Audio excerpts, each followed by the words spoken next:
Would you be my It's the done. I still got a lot of shit to learn. Hey, bonjour à toutes et à tous, c'est Arator, on se retrouve aujourd'hui dans une nouvelle vidéo. Et vous ne rêvez pas, nous sommes bien le mardi, mais aujourd'hui, je poste mardi, parce que mercredi et jeudi, je ne suis pas chez moi, donc je ne pourrai pas tourner de vidéo. Et vu que j'ai déjà pas posté mercredi dernier, je me suis dit que j'allais pas vous laisser 2 semaines sans vidéo, que ce n'était pas correct. Alors il y a une petite heure, je me suis dit, je vais leur faire une vidéo, j'espère que ça leur fera plaisir. Alors c'est pas une vidéo qui va durer 10 minutes, hein. Loin de là, c'est une toute petite vidéo qui va présenter un couteau électrique militaire crollicien. C'est très simple, mais ça a le mérite d'exister. Alors, ce couteau électrique, donc je vais vous le montrer comme ça.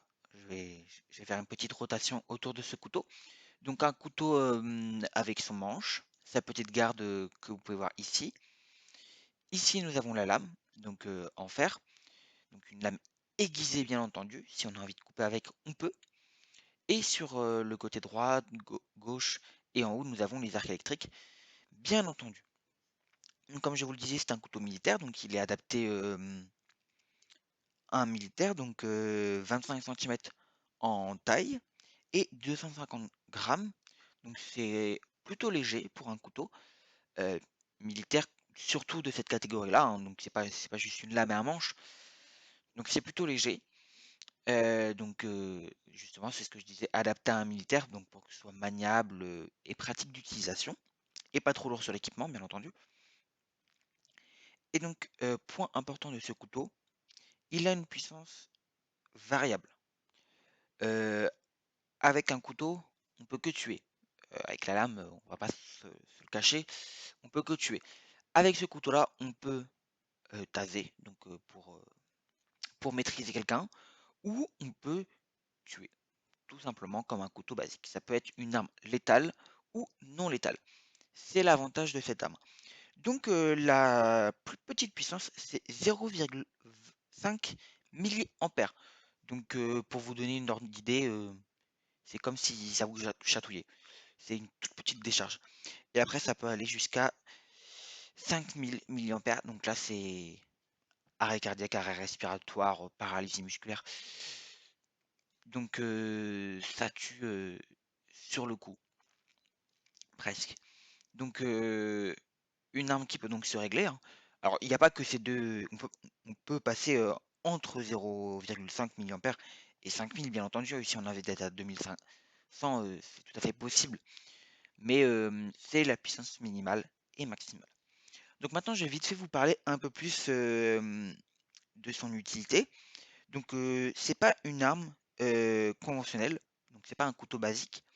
Et elle ne fait pas partie des pactages basiques de l'armée conventionnelle ou de l'armée des forces spéciales. Il faut pour l'avoir faire une demande donc à son supérieur qui la passera à ses supérieurs, etc. Jusqu'à ce que la demande soit acceptée. Et à la suite de cette demande, le soldat peut obtenir en remplacement de son couteau basique cette arme-là, si et seulement si il suit une formation de 2 jours qui lui permet d'avoir l'habilitation à ces couteaux électriques parce que c'est quand même un minimum dangereux, hein. Je vous parlais tout à l'heure de 5000 milliampères. C'est pareil, hein, on peut se tuer soi-même avec ça. Donc, faut savoir la manier, quoi.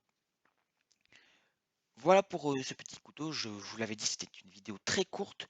Je vais juste vite fait vous la prolonger avec un petit détail que vous avez peut-être remarqué. C'est au niveau des rendus. Euh, Quand je fais par exemple, quand je vous montre ici les rendus, et quand je poste en miniature ou sur Insta, des fois vous avez peut-être remarqué, hein, ou peut-être pas, hein, c'est pas grave, que les textures sont pas les mêmes. Alors je vais vite fait vous expliquer pourquoi euh, et vous montrer d'où ça vient.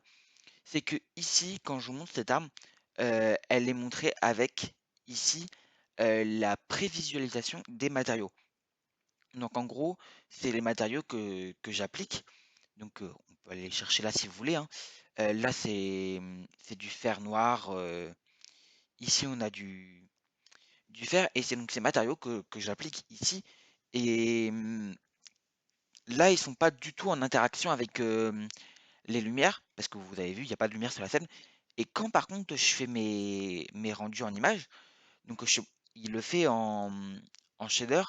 Et là, comme vous avez pu le voir, il y a un total changement parce que il n'y a pas de lumière sur ma scène. Donc du coup, il n'y a pas d'interférence avec la lumière et c'est juste une couleur mate.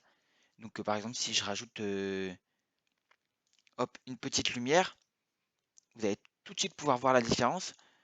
Voilà, ici il y a la lumière qui interfère et donc en fonction de si je bouge, on va avoir le reflet oui ou non. Et c'est de là que ça vient. Quand je me mets ici, regardez, tout repasse comme ça et il n'y a pas d'interaction avec cette lumière-là. Je sais pas si donc vous aviez remarqué ou pas, mais ça mérite d'être précisé. Comme ça, si vous remarquez, ben vous avez la réponse. Voilà pour cette vidéo. Elle était toute petite et très basique, hein. On parle d'un couteau. Mais elle mérite d'exister et d'être postée sur la chaîne parce que c'est quelque chose qui fait partie de l'univers et que j'avais envie de présenter. J'espère que cette vidéo vous aura plu. Moi, je vous dis à mercredi prochain si je peux poster. Moi, je suis en vacances, donc il y a des trucs qui se calent dans mon emploi du temps comme ça. Donc il y aura plusieurs jours où je pense que les vidéos seront décalées